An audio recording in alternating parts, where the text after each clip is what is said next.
What's that? The question was a stupid reflex because I knew the answer before Michael responded. Monsters. His voice rose easily above the wind that cocooned us. They can't hurt you. I've got you. And he expected me to be grateful for that, but it wasn't me the monsters wanted. It was Michael and his troops. It was their light. The creatures below us were some of the first created by God.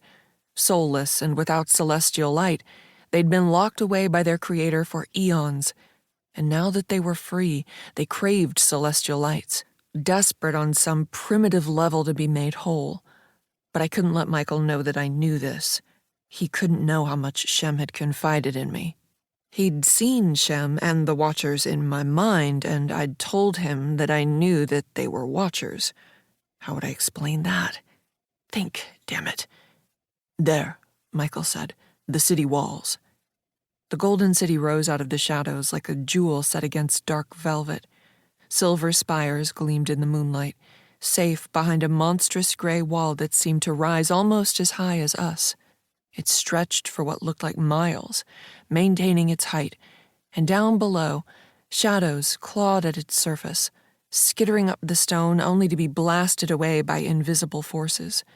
The air shimmered in the wake of each expulsion. Now, this I needed him to explain to me. What is that? Warding to keep the creatures out, Michael said. Nothing can get into the city unless carried in by a celestial.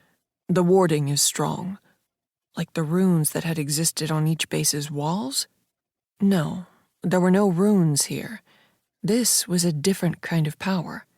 We were almost at the wall now, and the mass that surged up against it grew bigger.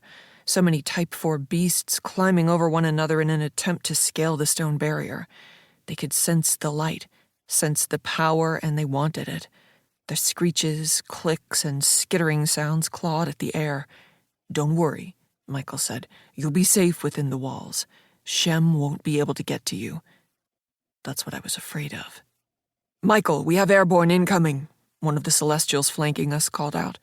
For one crazy moment, I thought that maybe Shem had come after me, but then I spotted the Razorbeaks headed our way. Move, Michael ordered. Get beyond the wards. They put on a burst of speed, pushing us toward the city walls and the shimmer that rose off the parapets and curved over the city like a dome. My heart pounded against my ribs. I hadn't come this far to get chomped on. This wasn't my first time up against the Razorbeaks, but the last time I'd had Shem at my back. Shem, who'd scared the fuck out of me but had also made me feel safe. But Michael? I didn't know if he could take on one of these, let alone several. But it was okay, we were almost at the walls. We were going to make it. The Razorbeaks screeched at us in rage at being thwarted. Fuck you. The city rushed closer and the panic inside me ebbed. One more moment, and the air beneath us erupted as the shadows below spit out a monstrous beast. It shot up, mammoth wings beating the air. It was huge, larger than a fucking bus. Draken, one of the Celestials shouted. Michael pulled us back, wings beating hard to draw us higher and away from the beast. The Draken's throat began to glow with inner fire.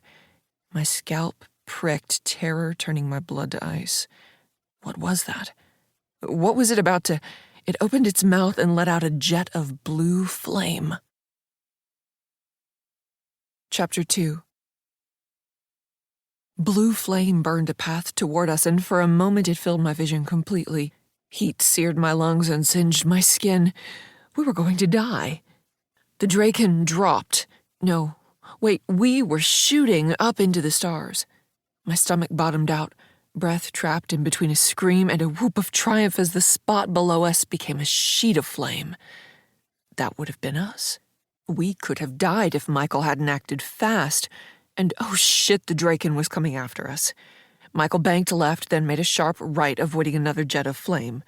The Draken behind us roared. The path to the city was clear. Where were the other Celestials? We dropped altitude quickly. Shit! I've got you.